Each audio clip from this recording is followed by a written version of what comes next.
Hey, salut la gang! Aujourd'hui, nous sommes en forêt pour vous présenter le tarp que je me suis acheté comme cadeau de Noël, le Defender de la compagnie AquaQuest. C'est un tarp qui est très bien coté sur YouTube. Je n'ai pas vu de mauvais reviews dessus. Très bien coté aussi sur Amazon. Donc, j'en ai acheté un. On se fait un petit générique, un mini déballage parce que c'est vraiment pas long et je me monte un abri pour aller avec mon feu qui est en train de commencer. C'est parti!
Mon tarp est installé. Je me suis fait une petite abri en C, tout simple, avec des qui va être facilement démontable. Je voulais l'essayer, donc c'est ce que j'ai fait. Je vais vous parler un peu du pourquoi j'ai choisi ce tarp-là. Si vous suivez ma chaîne, vous avez vu que lors du live sur le temps des fêtes, une de mes résolutions était d'aller en forêt faire des abris plus souvent. C'est un sujet que je maîtrise bien du côté théorique, mais du côté pratique, j'ai pas fait souvent des abris. Donc, je sais comment les faire, mais je les ai pas souvent pratiqués. Donc, une de mes résolutions 2025, c'est de faire plus souvent des abris et j'ai commencé par l'abri en type C avec le tarp et j'ai choisi ce tarp-là parce que c'était probablement un des mieux cotés sur Amazon. Les caractéristiques techniques du tarp Defender d'AquaQuest. Donc, on nous dit que c'est le modèle Defender qui mesure 10 pieds par 13 pieds. Donc, mes amis européens, là, équivalent à peu près à 3 mètres par 4 mètres. Ça couvre une grande zone. C'est ce que je voulais de mon tarp. Je voulais être capable de me faire un abri en A et d'avoir un petit peu d'espace dedans. Donc, c'est pour ça que je l'ai pris un peu plus grand. Il y a d'autres grandeurs que je vais vous énumérer ici. Si c'est quelque chose qui vous intéresse, vous allez voir ça. Le matériel utilisé dans la confection du tarp, c'est du nylon Rip Stop de 70D. C'est traité avec un revêtement au silicone et polyuréthane. Donc, l'extérieur est en nylon et l'intérieur ici, ça a été traité au polyuréthane. C'est dur à vous expliquer la texture, là, mais au toucher, on voit vraiment qu'il y a une différence de texture entre le côté supérieur et le côté inférieur. Selon la compagnie, ça se traduit par une résistance exceptionnelle à l'eau. On parle ici d'une colonne d'eau de 20 000 mm. Ça doit être des colonnes d'eau, ça doit être des unités de mesure, là, justement, pour mesurer la résistance à l'eau. Juste pour vous donner une idée de l'ampleur, là, la plupart des tentes de qualité sur le marché ont une résistance de entre 1500 et 3000 mm de colonne d'eau.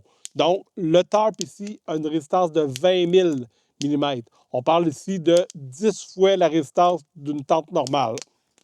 Les coutures sont thermoscellées et renforcées, ce qui élimine pratiquement tout risque de fuite. Les points d'ancrage, qui sont au nombre de 16, sont renforcés pour supporter des vents violents. Donc, j'ai pu constater, là, les points d'ancrage où on peut attacher nos cordes, finalement, sont vraiment renforcés. Et vous avez ici, comme ici dans le milieu du 13 pieds, un autre renforcement.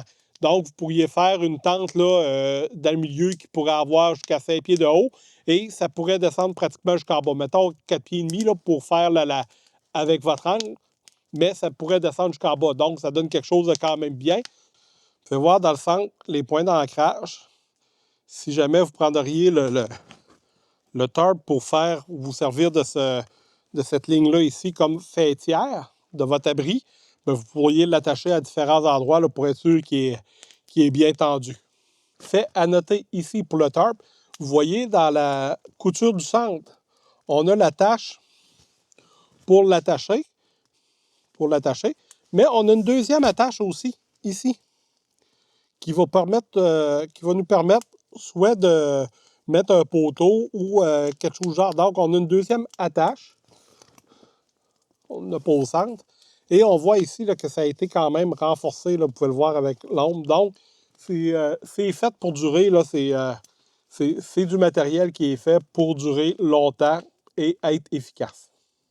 Je vous le dis tout de suite, c'est pas un tarp pour aller faire de la randonnée. C'est un tarp qui est vraiment résistant. C'est pour mettre dans votre traîneau, faire des abris l'hiver. C'est pour emmener sur le terrain, là, quand vous êtes en camion, pour aller tirer, vous faire un abri, un pare-soleil durant l'été. C'est pour emmener en camping, pour vous faire un abri au-dessus de votre table à pique-nique l'été. C'est ce genre de tarp-là. C'est pas un tarp qui est fait pour faire de la randonnée. Si vous cherchez un tarp qui pèse pas lourd et qui pèse le moins possible, il y a d'autres modèles de la même compagnie. Ce que j'aime de ce tarp-là, puis qui est un avantage majeur, c'est son adaptabilité au terrain. Donc, en forêt, on va pouvoir l'accrocher facilement à les arbres ambiants et en terrain un peu plus dégagé, ces nombreux points d'ancrage vont faire en sorte qu'on va pouvoir l'attacher solidement au sol. On peut même utiliser les bâtons de marche pour se faire des poteaux afin de faire notre abri. Donc, c'est un avantage de ce tarp-là.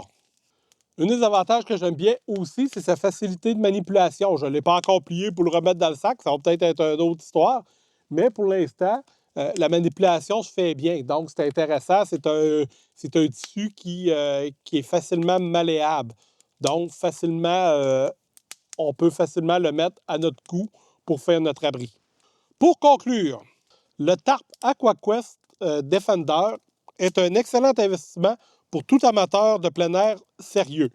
Sa polyvalence, sa robustesse et sa légèreté en font un outil indispensable pour le camping, la randonnée, la chasse ou la survie, ou toute activité en forêt. C'est certain, on ne se le cachera pas, il est un peu plus cher, même beaucoup plus cher que la plupart des autres tarps que vous allez pouvoir trouver. Mais c'est un investissement qui justifie amplement le montant. En tout cas, de ce que je comprends, là, de ce que je vois présentement, je suis vraiment content de l'avoir acheté parce que je me rends compte que c'est vraiment un produit de qualité et qui va me durer longtemps. Ça me semble être le genre d'équipement sur lequel je vais pouvoir compter en cas de bris de normalité. Si vous avez des questions sur ce tarp ou si vous voulez partager votre expérience, si vous en avez un, n'hésitez pas à laisser un commentaire sous la vidéo. Et bien sûr, si la vidéo vous a plu, pensez à vous abonner pour ne pas manquer du futur contenu. D'ailleurs, pour les Patreons, il y a une version Patreon de cette vidéo là, que j'ai fait expressément pour vous. Donc, vous pouvez aller voir sur la page Patreon. Le lien va être sous la vidéo. Si jamais c'est un équipement qui peut vous intéresser, je vous mets un lien sous la vidéo qui va vous mener directement à le tarp sur Amazon. Vous pouvez peut-être le trouver aussi en magasin à des endroits différents, mais personnellement, je l'ai acheté sur Amazon et je suis très satisfait du service que j'ai eu pour le moment. Je vous remercie beaucoup d'avoir regardé la vidéo et restez à l'écoute pour d'autres aventures, d'autres abris bientôt. Bye bye!